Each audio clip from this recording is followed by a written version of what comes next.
Okay, hello everyone. Hi. Really happy that you all came to listen to us. We appreciate that a lot. My name is Daniel Goldberg, and I'm Linus Larsson. yeah, and we are the authors of this book. So we're both journalists, and we're based in Stockholm. And yeah, this is why we're here today, to talk to you a little bit about the book we've written. Has anyone read it? Just out of curiosity yet, except for the Swedish people who don't have all the time to do that. Okay, so it's being released. I think the official launch date is November 5th, Yeah. right? And I think Amazon started selling it a bit earlier, but technically the copies we've got with us here are the first ones, so we're really excited to hear what people say about it. So Amazon cheated a bit, but no one in book publishing can tell them what to do. So No, everyone's just really Yeah. happy that they carry stuff. So this book is non-fiction. As I said, we're both journalists, so we're interested in true stories and in describing stuff that has actually happened. And it tells the story of how Minecraft was created, and it tells the story of how Minecraft grew into this massive and really interesting phenomenon or subculture. It's based primarily on interviews with Notch and Jeb, other people working at Mojang, Jakob, Carl, Lydia, members from Notch's family, friends, bosses from previous jobs, and so on. So we spent a large part of last year talking to people to try to piece together what had happened when Minecraft was created and what the reasons were for it being created. It also eventually turned into a fairly personal story about Notch, like where his inspiration comes from and where he comes from and so on. And it was released in Sweden last year, almost a year ago now, I think. And as I said, the English translation is just coming out in the next few days.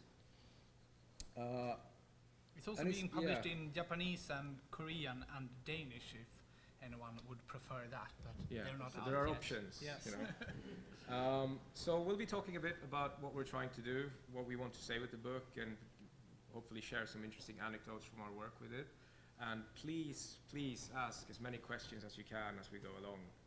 It's much more interesting than hearing us just hearing us talk if you help us. And I'm sure we might have some interesting stuff to offer as well. So please ask questions. We'd really appreciate that. Yeah, that's about it. Lead Yeah. us. So we started working on the book in the autumn of 2011, just about the time when the first MINECON took place in Las Vegas. We were there, and early on when we were working on the book, our idea about it had a lot to do with money. Because at the time, Notch was not exactly the superstar he is today. And we thought about the book a lot. We thought about the book like a book about a business phenomenon, almost.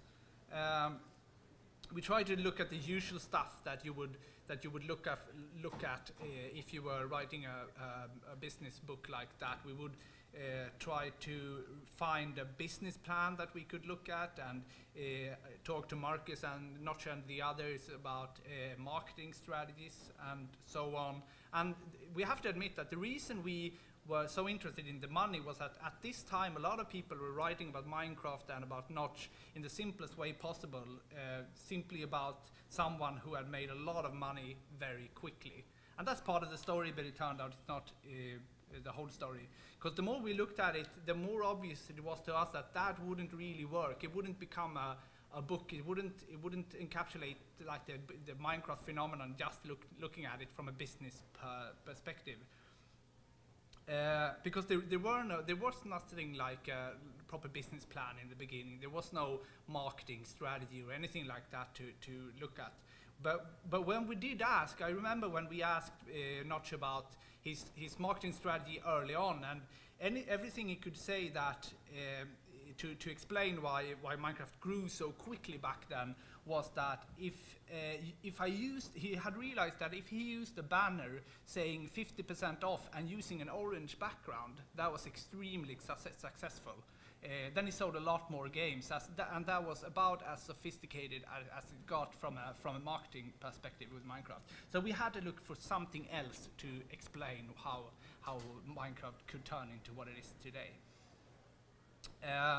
We needed to understand both who Markus was, how he thought, and where he found his inspiration, and we needed to meet the people from the community that didn't work for Mojang or work with the game itself, but still had a great part in creating it. So in the end, it turned out we had to approach Minecraft more like a cultural phenomenon than a business phenomenon. Also, we play a lot of video games ourselves, so when we got the chance to write a book about Notch as more of an artist and a creative person who created something,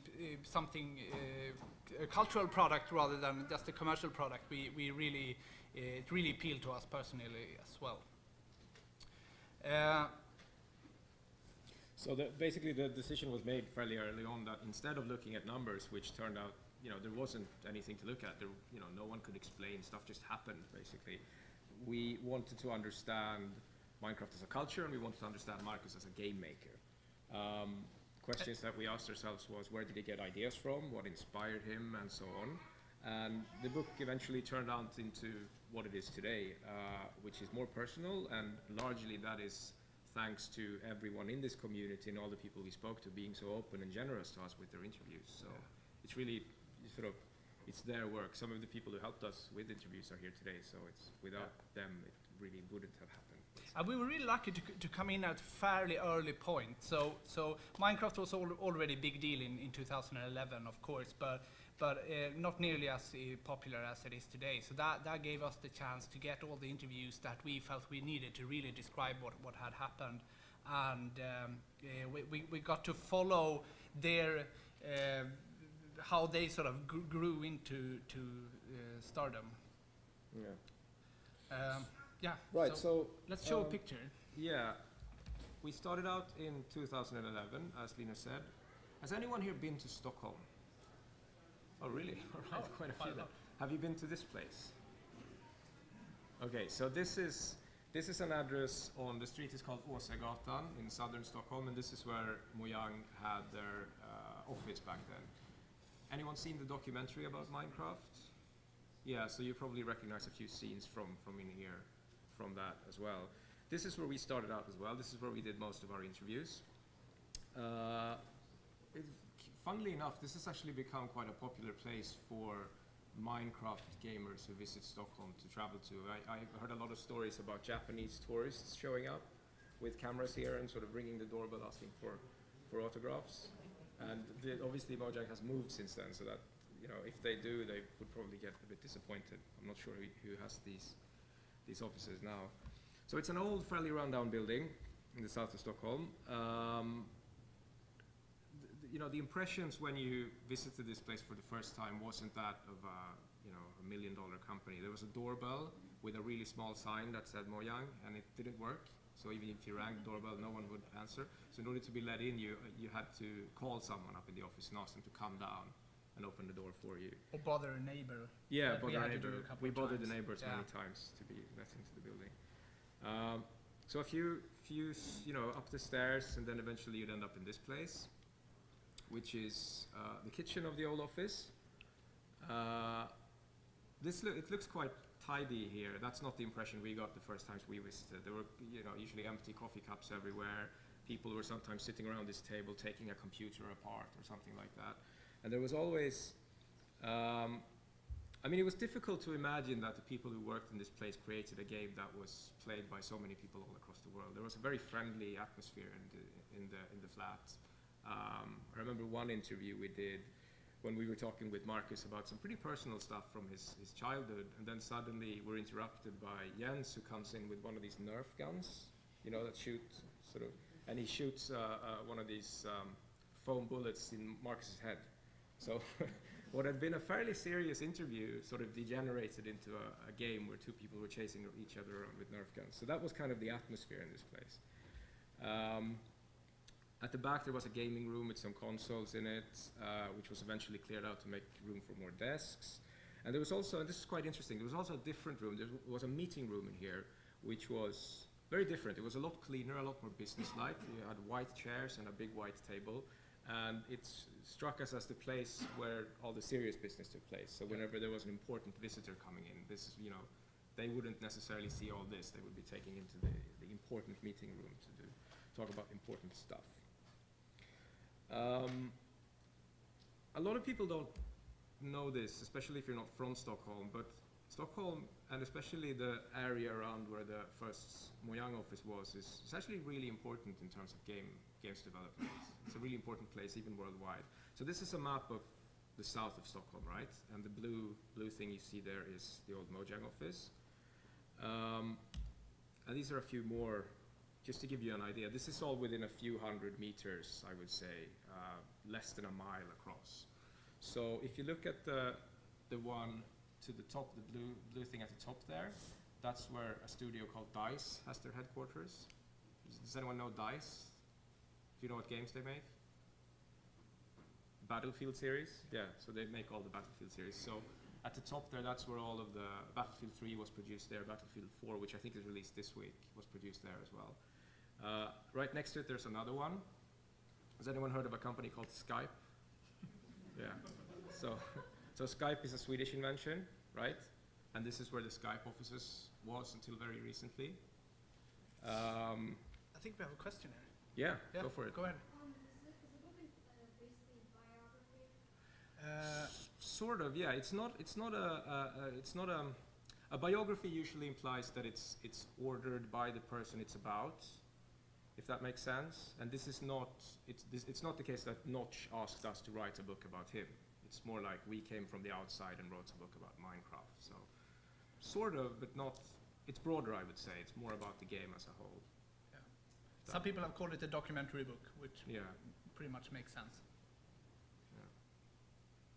Yeah. Okay, so the one in the center here, I realize you can't see what I'm pointing at, but the blue thing in the center of the screen, that's where a studio called Avalanche is based. Is anyone aware of Avalanche? Can you see that? Yeah.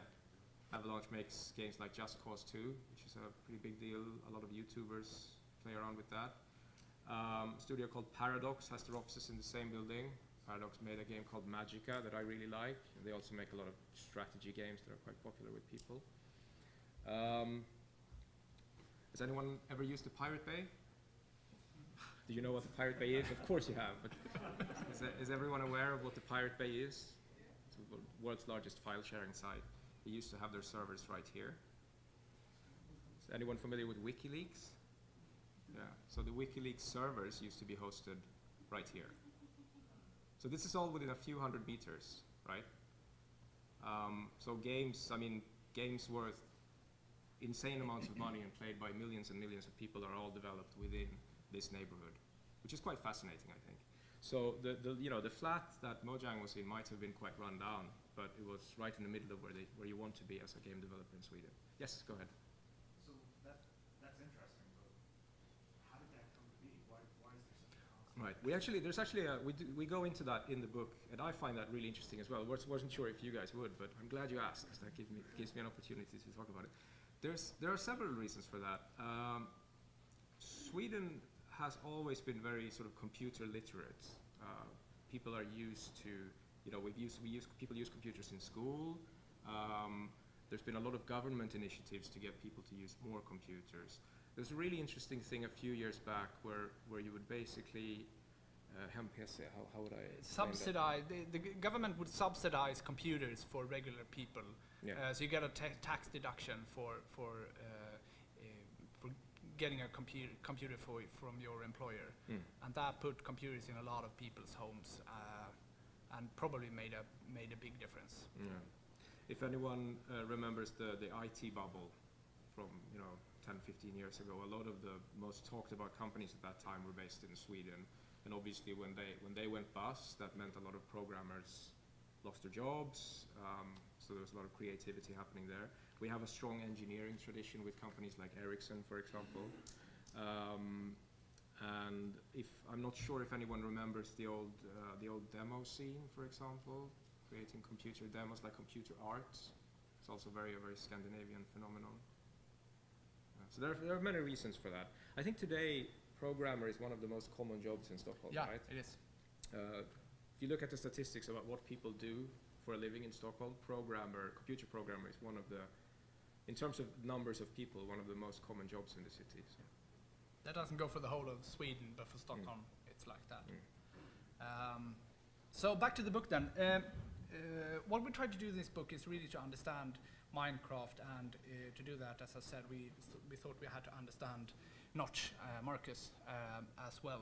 It's important to remember that Minecraft was far from the first game he ever created, even though you probably haven't heard of many that he created before.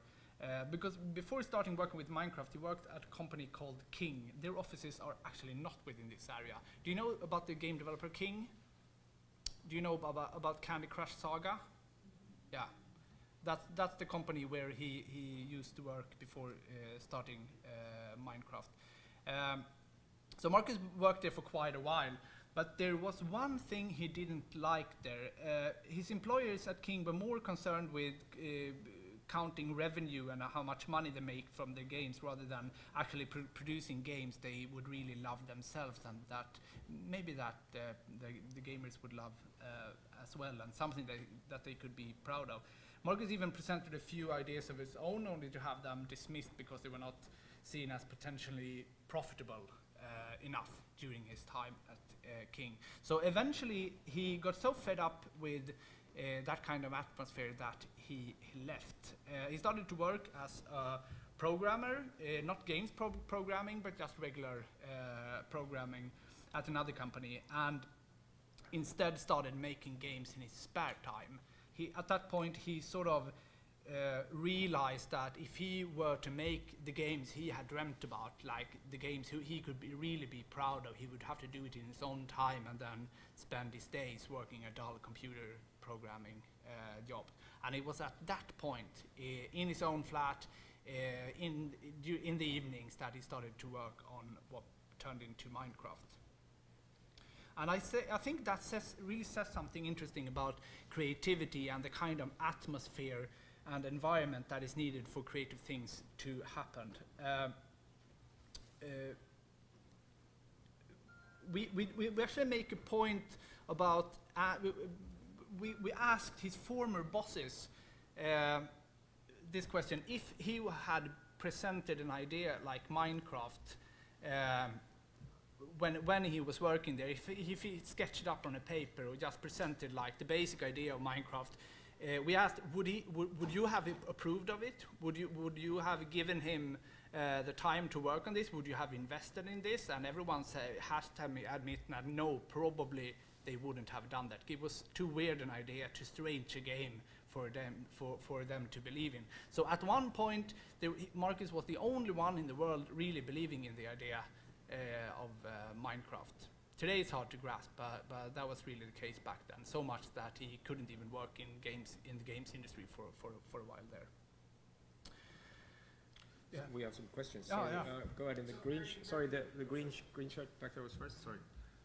So he did work on his firm online. Yes. Yes. True. Oh, that's true. We covered that in the book. We just didn't. Just wonder at what time space does it take place in? So you mean in what time did Worm Online happen? Yeah. So Markus and Rolf worked on that together before Minecraft was started, and then I think, and this is really a question for him because I'm not really up to speed on that, but I think there is still some ownership in the company that does Worm. I think that Markus still has some part to play in it, but I'm not entirely sure about that. Yeah. Sorry, go ahead. So there's all sorts of crazy programmers building games at home. Some are getting sponsored by their bosses, some are not. Yeah. Was there I haven't read your book, is there a big turning point where he says, I've done something great here? Well, that's Or was it a slow sort of, I mean, the beginning's always slow. Yeah. Well, there's a clear, to us at least, and this is of course our interpretation, but to us, when Markus leaves his job and decides I'm gonna work on my own game instead, which then eventually grows into Minecraft, is a really important turning point. And I think that's something that many entrepreneurs or people who run their own companies could sort of see themselves in. That you make this decision. If I want to make a reality of my ideas, I have to do it on my own. I can't rely on someone else pay me to do that. So that was his decision to leave. Yeah. Was there already market confirmation, or did that come later? Well- Did he say, okay, I made the right decision at the time, or did he decide? It took a while. It took a while to realize that this would be a huge deal. But his goals were very modest in the beginning. Like he set up a goal, I can't remember exactly, but he sold maybe 20 copies a day. He would make a decent living from Minecraft. So that was what he was aiming for at that point. He obviously had no idea what it was gonna turn into. So there was probably several steps where he realized that he made the right decision.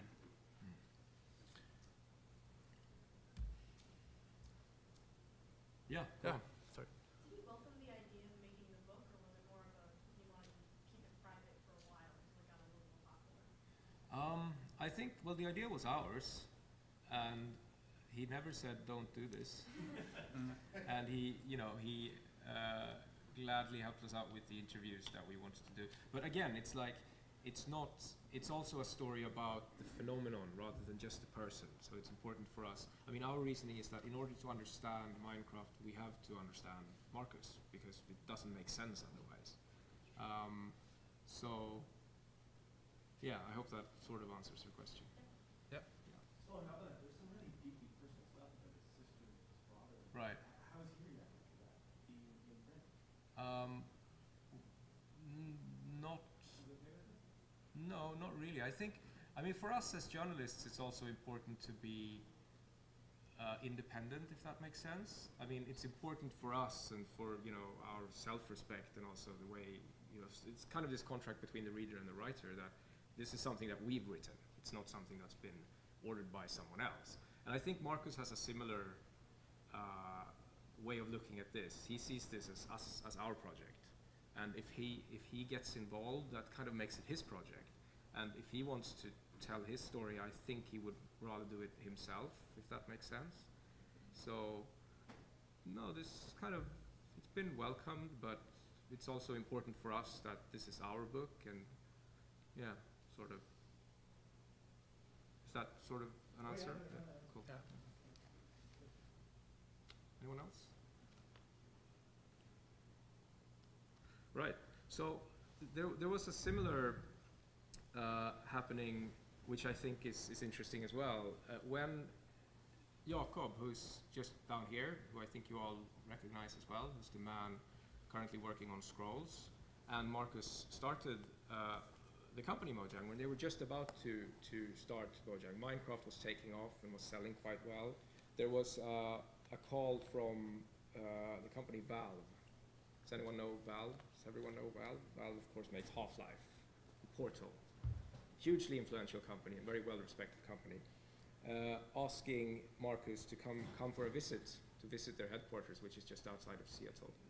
And I mean, if I would get a call from Valve asking me to come visit, I would say yes. I think most people would. So Markus, of course, did say yes. And eventually, when he was there after a few meetings, there was actually a job offer placed on the table. So Valve tried to hire Markus before Mojang and Minecraft grew into the massive success it is today. And this was also an interesting turning point, we think. We talked to Markus quite a lot about this. And to us, he described it as one of the hardest decisions of his life, but he turned them down, of course, because otherwise we wouldn't have what we have today. And I think that's worth thinking about. I mean, working for Valve would be a dream come true for pretty much any games programmer in the world, I think. And deciding that, no, I'm not going to do that. I'm going to try to make my own idea a reality. I'm going to try to make my own dream come true. It's a really strong thing to do, but it's probably a really difficult thing to do as well. But again, it says something about in what environments and in what atmospheres does creativity work, and where can new ideas be given the room they need to really grow and become something big, something more than just an idea. I suppose how sort of daring to go your own way is sometimes very necessary in order if you want to make a reality of your ideas. Yeah. So if there is like a general theme throughout the book, it's like the idea of being independent from King at one point, being independent even from Valve, a very respected games company as well. So those two those two decisions really, I think, really defines that kind of mentality that was needed really for Minecraft to turn into what it is today. So. Right. So the books. Yes. Sorry. Go on. So, that's great. And that's actually interesting. Does he have like a hero in the industry, or someone he looks up to, or he's kind of modeled as, I want to make games like so and so? Well, there's That's a a lot. good question, We do try to get to the bottom of the inspirations behind Minecraft quite a lot, and there are a few games that are often mentioned that Markus brought up several times that I think that I myself can understand the inspiration. One of them is called Dwarf Fortress. Has anyone ever played Dwarf Fortress? Okay, so Dwarf Fortress is a graphically fairly simple but mechanically very, very complex game where you control a group of dwarves that you're basically building a fortress. And it's worth checking out. It's a really interesting game, and you can clearly see that's where the ideas of freedom of player choice comes from, that you're given a world and you can pretty much do whatever you want with that world. Another inspiration is Roller Coaster Tycoon, and I think that's just because Markus liked going on roller coasters that he built himself. And the third one is a game called Dungeon Keeper. Dungeon Keeper is a classic game by Bullfrog, Peter Molyneux, which is a very famous game maker today, where it switches the perspectives of the classic Dungeons and Dragons tale. So you're not playing the hero going into the dungeon, but you're playing the dungeon master who tries to stop the heroes. And those three games that are made, Dwarf Fortress is made by a guy called Tarn Adams, and Dungeon Keeper is made by Peter Molyneux, which is, again, a really well-respected gaming industry. I can clearly see there are sort of clear red threads from those going into Minecraft. So it's kind of like the mind of the architect, isn't it? Yeah,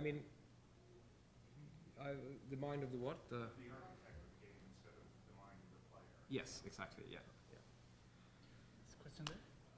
Curious, in the story of Minecraft becoming successful, would you say it was perseverance, or the inspiration of the ideas, or some circumstance and serendipity, or?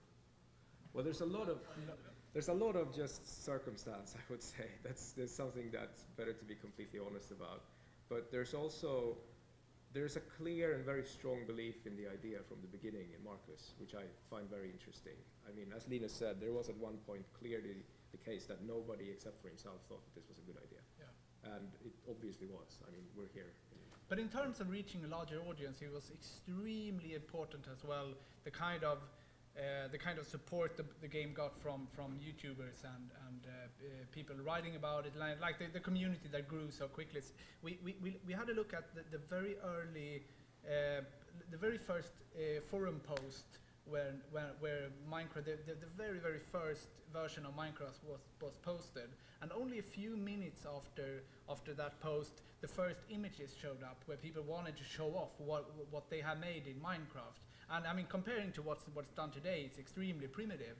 But still, the idea of building something, then wanting to show it to others, thereby also helping the game grow and reach a larger audience, it's almost like a prophecy when you look back at it, that it happened instantly. Did he realize it was going to have that natural social aspect? That's something that surprised him. It did surprise him a bit, yeah. He really appreciated it from early on, but he told us at some point, I think, that a lot of that happened without him even knowing that it was happening. We had a question here as well. Yeah, I'm just gonna correct you on one thing. Okay. Go on. He wasn't alone thinking that our dad also always believed in him. Yes. Yeah, good Yeah. point. Yeah. Yes. Yeah. Yes. Yeah. He was the only one who Yeah. stood by Markus' side. All right. Yeah. Now, obviously, everyone realizes that Anna is quite. What was her comment? Do you want to say it again, or should? Okay, so the point was, we said that Markus was alone in believing the idea. That's not really true. Markus's dad was a big supporter of his ideas from the start as well. Yeah, thanks. The only one in the industry, maybe we should say. Yeah, the only one in the games industry. Yeah. That's probably a better way to put it. So what's next? You write the book, you talk about the story. Is it repeatable? Is there chapter 2? Well, I'm really interested in what's happening now. This book ends at just about. Okay, so this book ends in about a year ago, right? When it came out in Swedish. That, I mean, the story that is told in the book ends at about that time. And obviously, I think in many ways what's happening now is possibly even more interesting. As any artist or you know, musician or whatever who has had one big hit would know, the second album is really, really difficult. I mean, how do you follow something like this? And I would assume there is a lot of pressure, and this is after our book, so I don't really know, but I would assume there's a lot of pressure to come up with something else, like what do I do now? And we've sort of seen that with some of the projects that Mojang has started, like the space game 10 to the Sea, for example, that eventually didn't really become anything. And that's an interesting situation that I think would be possibly interesting to cover in some way. Or does the game evolve over time? Yes, Yeah, it does absolutely it? does, yes. Yeah, I mean, I think the community that exists today is so fascinating in some Stay sense. together to do the next thing, it doesn't break apart. Yeah. Yeah. Your thoughts are maybe? Yes? Well, if you would have asked me 2 years ago when we started working on the book, or even when we finished it, I would have probably have said that it had reached its peak, because that would make sense for any other game to be like to reach its peak and then fall into oblivion. But that hasn't happened yet, so I shouldn't say that it will be over anytime soon. It could probably keep growing for a very long time still. Did we have another question here? Yeah. Were you researching the book during the MINECON in Las Vegas, or was that when you proposed the idea? Yeah, no, we had gotten started at that time, but that's really our first. Was that the first major gathering? Yes. Yeah. I mean, I don't play the game, both of my kids do, and I was amazed at the Yeah. passion and Yeah. intensity of this community. It's insane. Was Mojang similarly surprised, or were they somewhat expectant? I mean, I think they had, both they and we had seen the numbers. I mean, we knew how many copies it had sold. We knew how many people playing, how many people were playing it at that point. But really seeing all these people, that was 5,000. This is 7,500. But even 5,000 people in the same room with this kind of passion for the game, that was, I mean, at least for me, and I would assume for them as well, a bit of a shock in the positive sense. For us, that was a big realization Yeah. that there is something happening here. There's a lot. I think you used the word passion. There's a passion around this thing that is. You can't just explain that by in the normal way. You have to look. You have to understand what builds a community like this. So for us, it was a real eye opener. Yeah, I would imagine it's what Yeah. makes it sustainable for Yeah. years to come. Yeah, Yeah. I think so. Just in the back. I'm curious about that, given the sort of cultural phenomenon, given what you know about the gaming industry. What is it about Minecraft that Mm. has taken off? Yeah. What's unique about it? Well, there's a few things. Sorry, do you want to? No, go ahead. There's a few things that we point to. One is obviously the extremely open nature of the game. I mean, some people would argue that Minecraft isn't a game. I know we spoke to a few investors and like people from Silicon Valley who make a living investing in tech companies to hear their thoughts on that. And I remember one argument was that Minecraft is sort of the link between a regular video game and a social network like Facebook. So there are a lot of aspects in Minecraft that have more in common with Facebook than with other games. And if you ask Minecrafters, everyone always comes back to the social aspects of it, the community feeling, and the YouTube obviously played a huge part in making the game grow so much. And the way Minecraft tied into the Let's Play craze at a fairly early stage is, from a marketing perspective, just pure genius. I mean, if you build something really impressive and you upload it to to YouTube, that becomes advertising for the game. That makes more people take notice and more people. I mean, it's kind of a self-perpetuating machine in the end. But also, I think the fact that the people at Mojang, especially in the beginning, were very, very, or made sure to stay very close to the community. Markus has always been very active on Twitter. Jeb is very active today on Twitter. So there's this. I mean, obviously you can't have a personal relationship with 40 million players. That's impossible. But you can at least give the impression of being available. I mean, anyone can talk to someone working at Mojang, and you might even get a reply. So there's this kind of constant exchange of ideas, which I think was very, very important. And there's also something that's changing in the gaming industry right now is that game makers are being held up as, I don't know, auteurs in a way that hasn't really been the case in the past. So in some sense, I think the gaming world was a lot of people were waiting for someone like Markus, who is a person who symbolizes a game very clearly, rather than just an anonymous company, to sort of emerge and take that part. And he was simply the right person at the right time. And for that to happen, it was important that it was him who created the game and was the initially the only one developing it. Then it turned into like the creation of one person rather than the creation of a crowd of hundreds of people who had been working on as it is with other games. Yeah, you can compare it to Battlefield, which is a game series that we brought up. More people play Battlefield than play Minecraft. So purely looking at numbers, Battlefield is, there are many games that are sold in larger numbers, but I would think that most Battlefield players have very little idea of who actually makes the game. They know about DICE, the company, but you can't point to a specific individual. Whereas with Minecraft, that's not the case. That's an important change going on. Yeah. How hard was it for Nosh to kind of hand that off to Jeb and let him take the reins? I think he was happy to do it. Apparently, he was because he had in Jeb he found someone who shared his ideas of how games should be developed. I don't think he would have been comfortable handing enough to anyone, but they sort of found each other and realized they had a very similar ideas of where Minecraft should be going and how games should evolve. So it was the chemistry between them were very important, I think.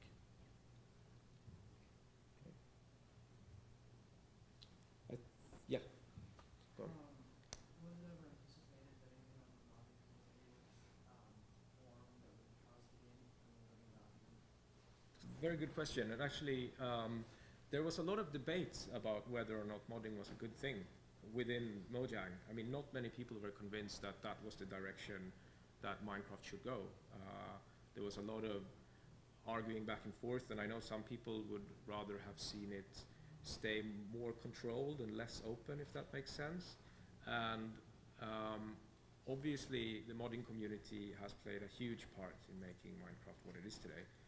And again, it sort of ties into this idea of the open nature and how making something so open that it, in a sense, is created by the players rather than by the developers is a very powerful tool if you can get it going. Yeah. I think that's pretty much it. I'm not sure if I finished up with my last sentence there. So many good questions. We have like 2 minutes if you have one more question. Yeah. Before we. For sale here? Yes. We are located. We have a table behind the Lego booth. Sort of in between ThinkGeek and Jinx. Yeah. And these are, at least officially, I know Amazon has started selling them, but they were supposed to be the first copies in existence, the ones we offered this year. And of course, we're happy to sign them if you're interested. Yes. Yeah. Cool. So thank you very much for listening. Thank you very much. Thank you. All right. Thanks. Thank you.